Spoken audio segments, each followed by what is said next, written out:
This is the brief on essential strategies for scaling a successful startup. Okay, so we're digging into some key insights from a seasoned operator about how you move past just having a cool idea, right? How do you actually build a real company that can handle that crazy startup growth? Okay, first up, gotta realize you're not just building a product, you're building a whole company. It's like this OMG moment, Suddenly it hits you. The product's just one piece, but the company, that's the whole operating system. Long-term success? Well, it means juggling 4 big things all at once: product, people, operations, and, this is key, working at scale. That last one? It's about being ready to jump from, 100 users to 10 million almost overnight. Right, but here's the thing. Those pillars, they only work if you nail the next bit. Really solid execution and, deep discovery. Look, building a product, kinda easy. But building the right thing for the right people? That's the tough part. So many startups tank because they skipped actually validating the problem and who they're building for. Making sure real people want this thing. Skip that, you get painful pivots. Remember Instagram? Yeah, it started as this messy location app called Bourbon. Shows even great ideas need that reality check. And finally, resilience. Where does that really come from? Surprisingly, it boils down to having a strong operational setup and culture. Seriously. Take Akamai, right? The big content delivery folks? Their solid systems and culture, that's what helped them survive the dot-com crash and the absolutely tragic loss of their co-founder Danny Lewin on 9/11. It just proves that having those systems in place, it's just as vital as the product itself. So get these pillars right, and you're setting your startup up not just to survive the chaos, but to actually scale up and, really thrive.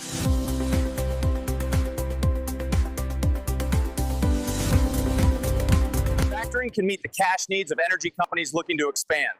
Contact Chris at Versant Funding to learn if your energy client is a factoring fit. Welcome back to the Deep Dive. Today, we're really opening the engine bay, looking at hypergrowth.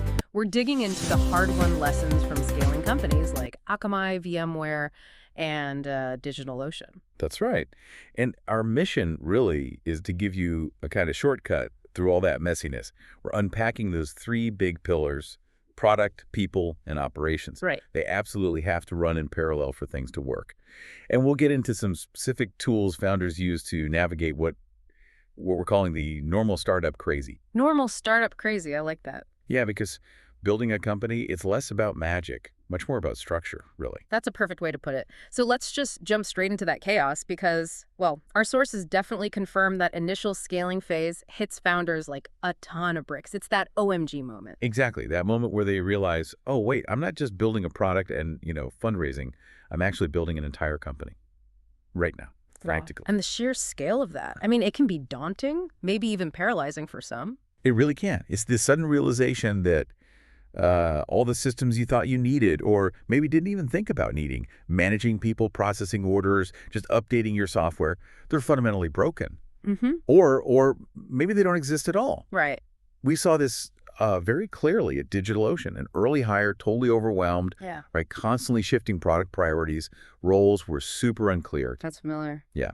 And they finally asked leadership, look, is this normal startup crazy or is this just DigitalOcean crazy? And just hearing, no, this is kind of the baseline chaos for hypergrowth that apparently really helped reduce their stress. It did. Just having that shared language, that context is vital. But, that raises a question. Where do our sources draw the line? When does normal startup crazy tip over into genuinely dysfunctional?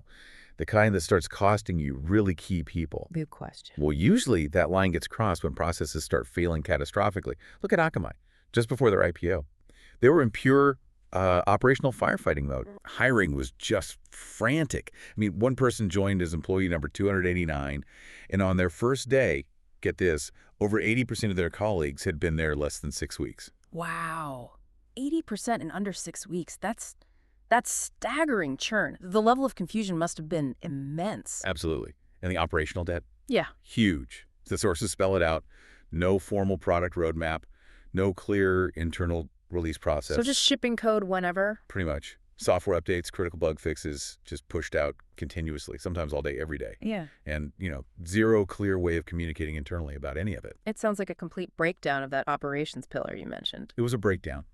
And it forced them to learn a really painful truth.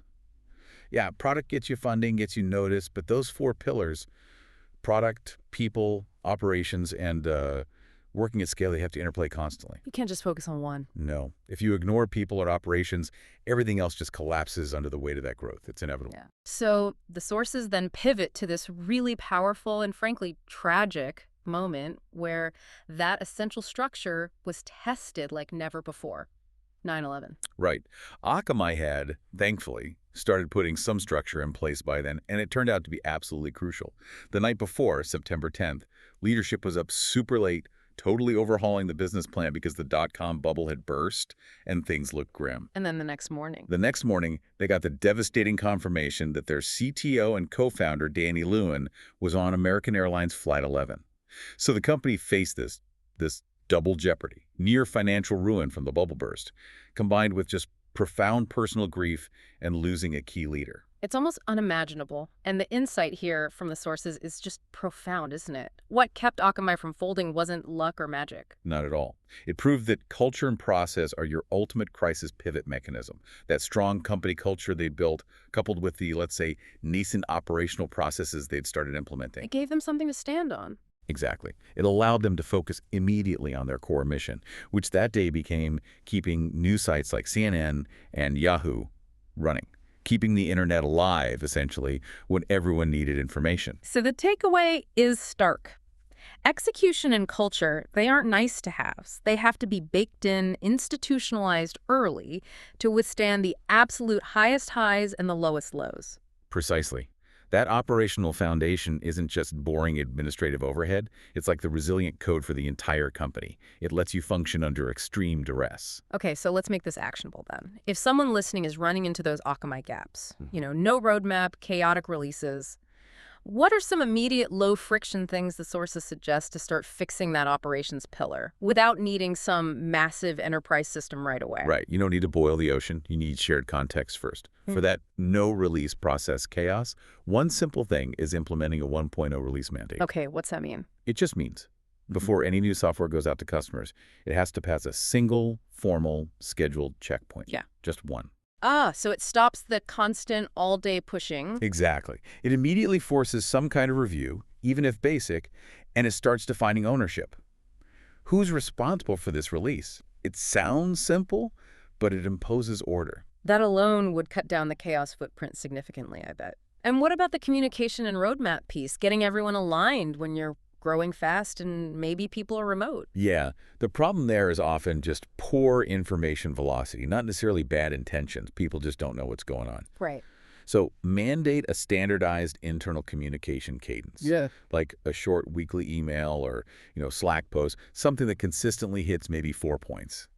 What did we ship this week for the customer? What did we ship internally? Any operations or people wins? What are the key priorities for next week? And importantly, what did we learn this week? Simple structure, same context for everyone. Exactly. From employee 1 to employee 289, everyone gets the same strategic context. You're building that muscle of communication, which is really the heart of the operations pillar. Okay, so we've established that need for resilient operations. But operations are run by people. Which brings us, naturally, to the people pillar, and specifically this critical need for alignment that goes way beyond just the product itself. Oh, absolutely. The sources really hammer this home. People and culture aren't soft skills. They literally dictate the outcome. If you're scaling successfully, you will eventually hit major decision points, maybe an acquisition offer, a huge funding round, a necessary pivot. The big moments. The big moments. Oh. And success right then hinges entirely on whether your leadership team is actually aligned on their personal outcomes. What do they want out of this? That sounds like a conversation founders often put off, doesn't it? They talk valuation, market size, all that, but not what happens if someone actually wants to buy us, or what do you want your life to look like after this? Exactly. And we'll dig into that personal alignment bit more near the end, but the core principle is this. All that great operational structure you painstakingly built, it's basically wasted if the leadership team isn't pointed in the same fundamental direction. Not just on the business goal. Not just on the goal, but on the life they want when or if that goal is achieved.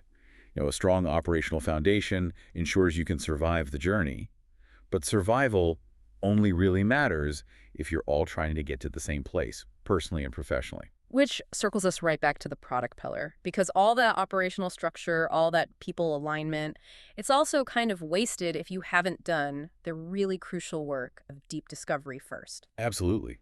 The sources stress this point.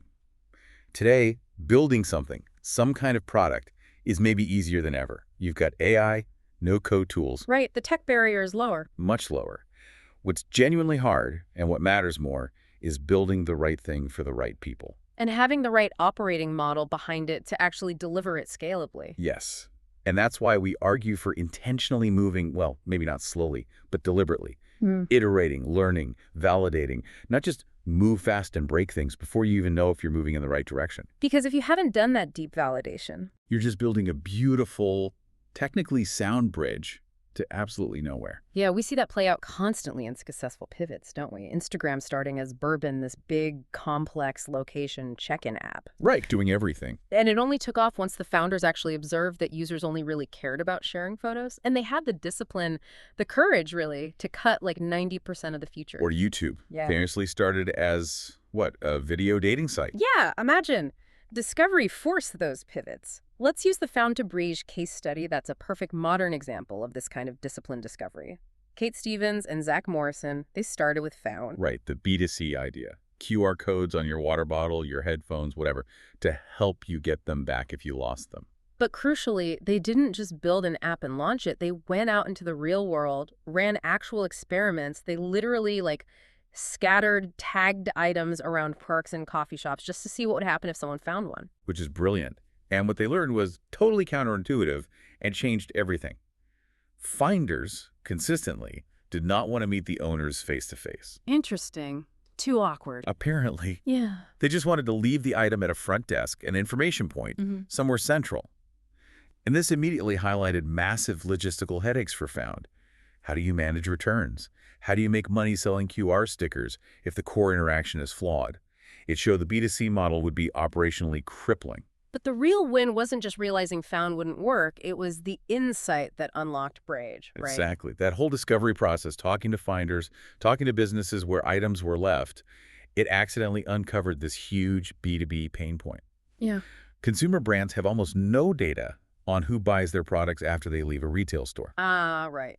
The brand knows Target sold the headphones, but they don't know who bought them, why, anything about them. Nothing. So they pivoted completely. Breeze uses the same QR in tech, but not for lost and found. It's for simple things like warranty registration or maybe reordering consumables directly from the brand. And that interaction. That interaction captures invaluable first-party data for the brand. It solves a massive business problem they stumbled upon only because they paused the build phase and focused on deep, real-world validation. That's such a great example, and it leads us right into some actionable techniques listeners can use now for that deep discovery. The core idea seems to be hypothesis experiments. Yeah, basically running small tests to prove or disprove your core beliefs, your hypotheses about who your customers are, what their real problems are, and whether your proposed solution actually helps. Okay, so what are some specific methods? Well, one method that our sources say is wildly underutilized is ethnographic research, basically observation tests. So watching people instead of just asking them? Exactly. Because people are often really bad at reporting their own behavior accurately, or they forget the little workarounds they do. You need to watch them in their natural environment. I find this fascinating too. It always reveals those hidden steps. Like the example of Yinga observing professional hairstylists. She wasn't asking about braiding techniques. She was watching how they actually worked. Right. Where do they need to store things? What kind of power supply was practical? How do they physically move their tools around? Tiny details, but critical for designing the right device for them. No survey would capture that nuance. Absolutely. Or the other example, the engineering leader being observed. Before spinning up any cloud machines, she'd pause, open a totally separate finance system. Yeah. To check the budget first. Make sure she wasn't about to blow through it. And that simple observation sparked a genius feature idea for the cloud provisioning product. Build real-time cost monitoring right into the workflow she was already using. You totally missed that if you only did interviews. You missed the why behind the pauses, the context switches. Okay, another powerful technique mentioned is be the bot, or concierge experiments. Yes. This means you, the founder or the team, manually perform the service or function you eventually plan to automate. You do it yourself first, before writing a single line of code. Like the meal prep test example. Hmm? Students literally acted as the bot, texting families customized meal plans and shopping lists every single day. And crucially, they ran it for more than just 1 week. That was key. Because after the initial novelty wore off, the real deeper problem surfaced. It wasn't just about saving time. No. It turned out the real friction points were things like budget constraints and handling complex dietary requirements across a family, stuff the initial save me time pitch didn't address. The lesson is so clear there. If they'd only asked, people would have said, yes, save me time. But by manually being the bot and feeling the friction, they found the actual problem worth solving. And we love the low-fidelity experiments too, like super simple non-tech tests. Right, like the Saxo co-founders, Chloe and Allison, they were literally handcrafting tea sachets at their dining room table. Yeah, folding them, stuffing them with different ingredients, sealing them by hand, just to test specific blends and portion sizes with real potential customers before committing to mass production or, huge capital investment. Proving demand and refining the core product with almost zero budget. It's smart. Incredibly smart. Saves massive amounts of capital. So when you're running any of these kinds of experiments, ethnographic, concierge, lo-fi, whatever, there are a couple of best practices that keep coming up in the sources. First, manage your variables. Yes. Keep the experiment simple. Test one thing at a time if possible. You want clear results. The sources suggest you rarely need more than, say, 5 distinct experiments before the key data patterns start to emerge anyway. More than that often just becomes confirmation bias, right? You're just looking for data to support what you already believe. Exactly. And the second best practice, embrace the swag. The swag. The scientific wild-ass guess. Look, early on, your measures of success, your hypotheses, they're often just assumptions. Guesses based on what you think is true. And the power of the swag isn't in assuming it's accurate. It's in having the humility to state it clearly and then test that guess quickly. Because if your guess is wrong, You find out fast before you waste 6 months building something based on that wrong assumption. precisely, the failure of the swag, proving it wrong early, saves you immense time and money. It's incredibly valuable. This has been, wow, a really insightful deep dive. We've pretty clearly established that building something successful isn't just about a great idea. It requires that disciplined discovery, building resilient operations, and nurturing a robust culture with people who are aligned on, well, a lot more than just the product itself. Absolutely. And that alignment piece, it really circles back to that fundamental human question. What does success actually mean for you, personally? Right. We mentioned the HBS classroom discussion. The founder of Plena, Gio Abramo, she was pushed on this, initially gave the standard unicorn valuation answer. Yeah, the default. But when pressed, her real definition was twofold. Yes, providing access to high-quality healthcare for women at scale, the mission. But also, personally, making enough money to retire early. It's a personal calculation at the end of the day. Completely. Success isn't just a number, it's a life outcome. And this final point really shifts the focus from the market dynamics back to the people behind the venture, doesn't it? Particularly that co-founder alignment piece, because those personal definitions of success directly impact the ultimate business decisions. Hugely. Think about Sam Cock and his co-founder at Otto. They apparently only ever focused on the financial targets, the business metrics. Okay. So when a really significant acquisition opportunity landed on their desk, they were suddenly, maybe for the first time, forced to confront their personal outcome scenarios. What did this deal mean for their lives? And that's where things fell apart. That's where they broke, according to the source. Sam wanted the acquisition. He wanted the payout and the freedom to jump into his next big idea right away. And his co-founder. His co-founder valued autonomy more.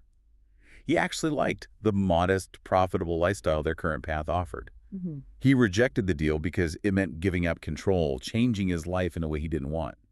Wow. So their misalignment on personal outcomes, not business strategy, killed the deal. Exactly. It just highlights that having those vulnerable, maybe uncomfortable conversations early on about what success really looks like for each founder, not just the billion-dollar target, but the life you want after or through the venture that's essential discovery work too. And too many founders skip it. It's like product discovery, but for the founding team itself. Perfectly put. If the product is the engine and operations is the chassis, that co-founder relationship based on shared personal goals is the steering wheel. If you're pulling in different directions when the biggest turn, the biggest decision point arrives, The whole thing crashes. the whole venture crashes. So what does this all mean for you listening right now? If you're in the thick of scaling an idea, maybe ask yourself this. How truly aligned are you and your core partners, your co-founders, your key leaders on the personal outcomes you each expect from this venture? Especially when that ultimate decision point, that acquisition offer, that make or break pivot, maybe even the moment of failure finally arrives. Having that vulnerable conversation now, well, it might just be the single most important piece of discovery work you do for the long-term health of your venture and yourself. Distributors can benefit from the quick cash that accounts receivable factoring can provide. Contact Chris at Versant Funding to get your client funded fast.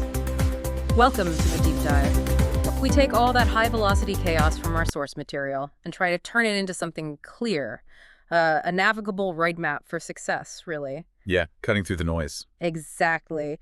And today, we're moving past that first spark, the initial idea. We're diving into what happens next, the often brutal, sometimes bewildering reality of actually scaling a business, our mission. It's pretty simple. We want to give you a shortcut for navigating that really intense growth stage that kicks in right after you realize, oh, wow, this thing is actually working. Right, the uh-oh moment. That's actually a good uh-oh moment, or maybe terrifying. Yeah, maybe both. And I love the story that kind of sets the scene for this whole deep dive. It comes straight from the early days at DigitalOcean. Ah, yes. Apparently, an early hire was just feeling overwhelmed, the speed, the shifting priorities. It was a rocket ship. And they went to this new executive who just arrived, Julia Austin, and asked her basically, is this normal starting crazy, or is this like specific DigitalOcean crazy? And that question, it just perfectly captures that core anxiety, doesn't it? It really When you hit that, what we call the OMG moment, you suddenly realize you're not just, coding and fundraising and selling anymore. Yeah. You are actually building an entire company, like a living, breathing, operating organism that needs structure. It needs a foundation. And our sources today, they give you those reference points that most founders or even early employees just don't have. So that's what we're focusing on today. How do you build that stable foundation?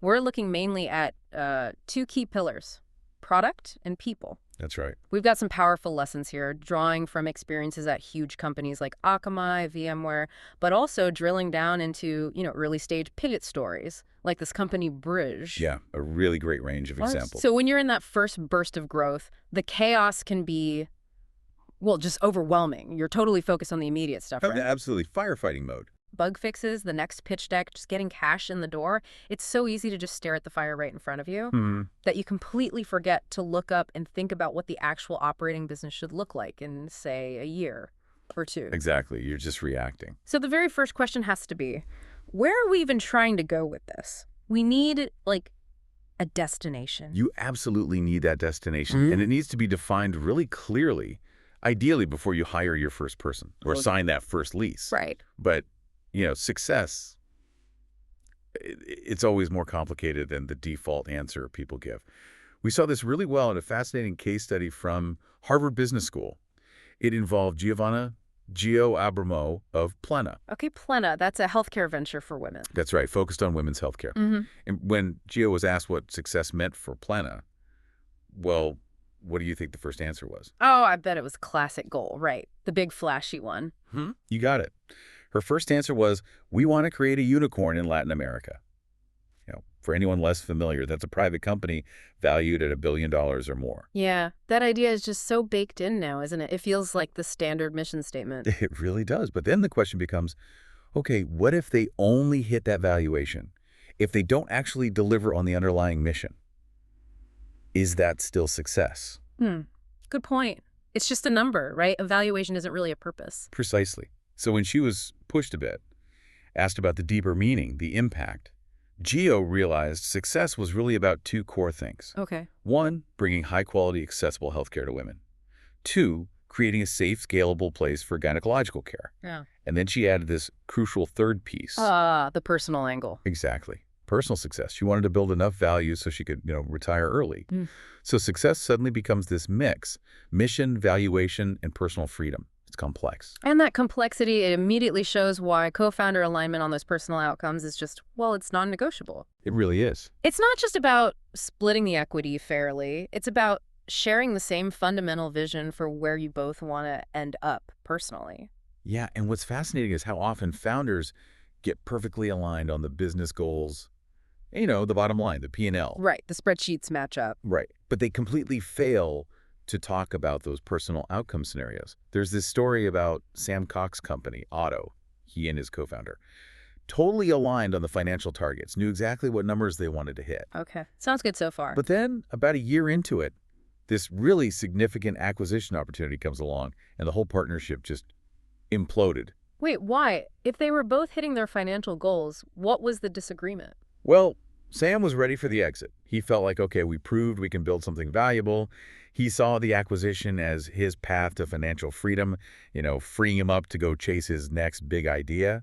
He was kind of optimized for that sprint and exit. Okay, makes sense for him. But his co-founder valued something different. He really valued the independence, the autonomy of owning the venture. He wasn't excited about becoming, an employee at some bigger company, even if it came with a huge payout. Ah, different end games. Totally different ideas of what the ultimate personal success looked like. So they ended up passing on the deal. The relationship just couldn't handle those two fundamentally different visions of the finish line. Wow. That's a huge lesson right there. They agreed on the money, but they totally missed aligning on the why. The personal values, risk tolerance, what freedom actually meant to each of them down the line. And the consequence, missing out on a major exit opportunity because they hadn't had that tough conversation early on. Right. So, okay, if we shift focus now to that product pillar, let's maybe challenge a common assumption. People often think building the product itself is the hard part. Yeah, that seems intuitive. Coding is complex, right? Well, yes and no. The reality is, with all the modern frameworks, no-code tools, even generative AI coming online, the actual act of building software is arguably easier than it's ever been. Okay, interesting point. So if building it is getting easier, what's the real difficulty then? The real difficulty, according to our sources, is building the right thing for the right people and then building the right operating model behind that thing. The hard part is the discovery. The discovery, okay. Yeah, we have look at huge successes like Instagram now and kind of forget it started as something completely different. It was Bourbon, right? This cluttered, location-based check-in app. Oh, yeah, I remember Bourbon vaguely. It was messy. Totally messy. It only took off when the founders noticed, hey, people are really just using this one feature, sharing photos. So they ruthlessly simplified, rebranded, pivoted, boom, Instagram. And YouTube started as a dating site, didn't it? Famously, yes, a video dating site. So you have to be willing to be fundamentally wrong about your initial idea. That's key. Okay, I hear you that building software is easier, but doesn't this need for really deep discovery kind of clash with that whole Silicon Valley mantra of move fast and break things? How do you square that circle, speed versus learning? That's a really vital tension. Yeah. And what our sources argue is that you actually need to move slowly during that initial discovery phase. Slowly. That feels counterintuitive in the startup world. It does, but slowly enough to really iterate and learn before you hit the gas pedal. Yeah. You need that deep, almost clinical understanding of your target audience's actual pain points. Otherwise, you just end up scaling the wrong solution really, really fast. Okay, that makes sense. Don't accelerate until you know you're on the right road. Exactly. So let's unpack that discovery work. There's a great story in the source material about the journey from a company called Found to another called Breege. Kate Stevens and Zach Morrison were the co-founders. Yes, that's right. And their initial inspiration was super relatable. Kate lost her engagement band. Oh, no. Okay, that's a pain point anyone can understand. Right, so that led to Found, Oh. a B2C business idea. They'd sell stickers with QR codes on them. You stick them on your valuable items. And if you lose something, the finder scans the code and can easily return it. Simple concept, makes sense. So how did they test it? They ran this brilliant, real-world field experiment. They tagged random items, headphones, water bottles, stuff like that, and then basically scattered them around high-traffic public places, parks, cafes, you name it. Okay, deliberately losing things to see what happens. What did they find out? They found the fatal flaw in their model pretty quickly. The experiment showed this crucial behavioral insight. Finders. They didn't actually want to meet the owner of the lost item. Really? Why not? Just felt awkward, maybe a little uncomfortable or inconvenient. They just wanted to drop the lost item somewhere safe and be done with it. The nearest reception desk or buildings lost and found. Ah, okay. So the idea of facilitating a direct return between finder and owner, that wasn't what people actually wanted to do. Exactly.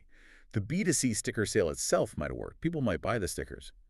But the logistics of actually closing that loop, making the return happen, That's what killed the initial found's idea. Right, because who manages that interaction? Who pays for shipping if it's not local? Precisely. The B2C model immediately showed itself to be, as they put it, an operational headache and super expensive to scale. Think about it. You need customer service reps to handle inquiries. You potentially need to manage shipping costs for returning items, track everything. Yeah, the human intervention, the reverse logistics, that just doesn't scale easily or cheaply. It killed the scalability. So the co-founders had this big realization. The sticker itself, the physical B2C product, was actually the blocker. The real value wasn't the sticker, it was the underlying QR code integration and the data they could provide. So they pivoted completely So where did they pivot to? to a B2B model. Yeah. They shifted focus entirely. Instead of selling stickers to consumers, they started working with manufacturers to put pre-printed QR codes directly onto products during production. Ah, okay. Why would brands want that? Because it solved a huge pain point for consumer brands. When products are sold through third-party retailers, think department stores, big box stores, the brand loses all connection to the end customer. They don't know who bought it, they can't engage with them easily. Right. The retailer owns the customer relationship. Exactly. So this pivot led to Brie, which is this entirely new B2B tech platform focused on omni-channel QR code integration. That deep discovery work, testing their core belief and being really honest about the operational costs and friction, saved them from pouring years into a B2C model that was basically a dead end. That's such a powerful example of the hypothesis experiment in action. And sometimes the best way to run those experiments is to get really hands-on, right? What the sources call be the bot. Exactly. Be the bot. It refers to doing things manually first, like a concierge service or a Wizard of Oz experiment, performing the service that you eventually want technology to automate. Why is that so important? Because it forces you right into your audience's shoes. It reveals all the little nuances and requirements that you'd never capture otherwise. Can you give us that student example? That was interesting. Yeah, so one student was exploring an idea around travel. They actually manually arranged for solo travelers to share high-end hotel rooms. Wow, okay. That sounds potentially awkward. Right. But the goal wasn't just to see if people would do it to save money. It was to learn what it would actually take. What cost savings were needed? What kind of legal documents would make people feel safe? What levels of mutual trust, like maybe knowing mutual friends or being part of the same professional group?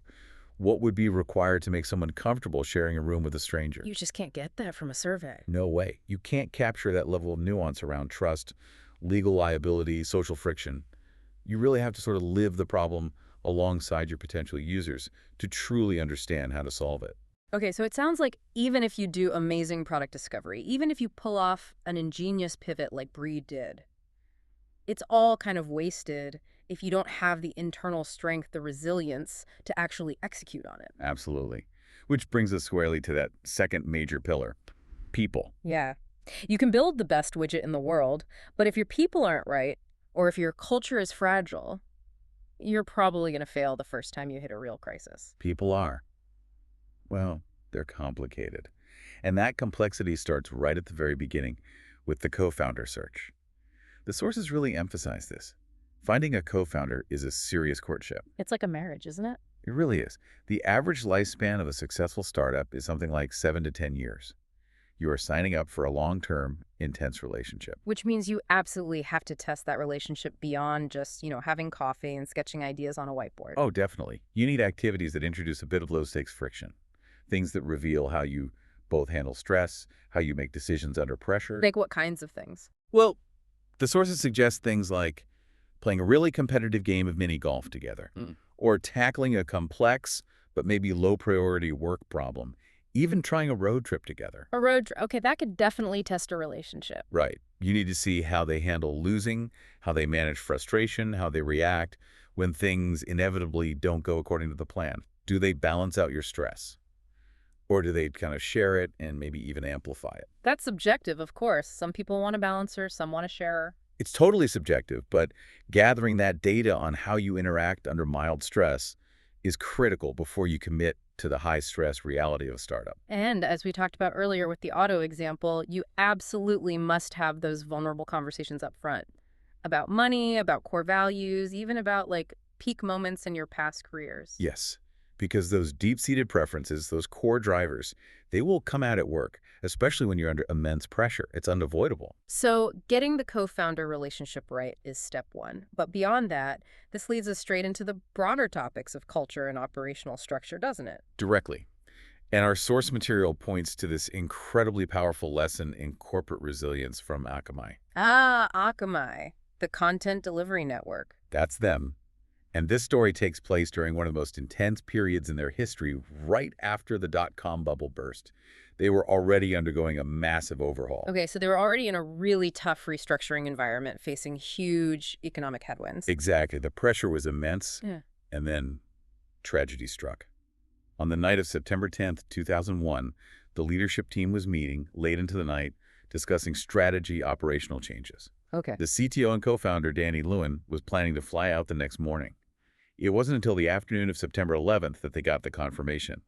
Danny was a passenger on American Airlines Flight 11. Oh my God, wow. To have that level of business crisis already happening and then layer that kind of profound personal and corporate trauma on top. It's almost unimaginable. It really shows that culture, it's not just about, free snacks and ping pong tables. It's got to be about a framework for survival. Absolutely. The gravity of that moment was immense.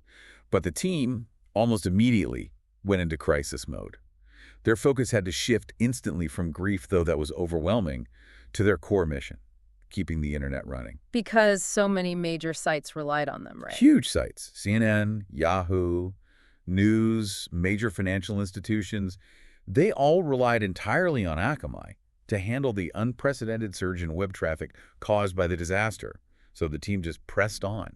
They were guided by the foundational work, the operational improvements they had already started putting in place. So that operational foundation, the culture they'd begun building, it wasn't just about making things run more efficiently day to day. It actually became the mechanism for both psychological and business resilience when literally everything was hitting the fan at once. That's exactly right.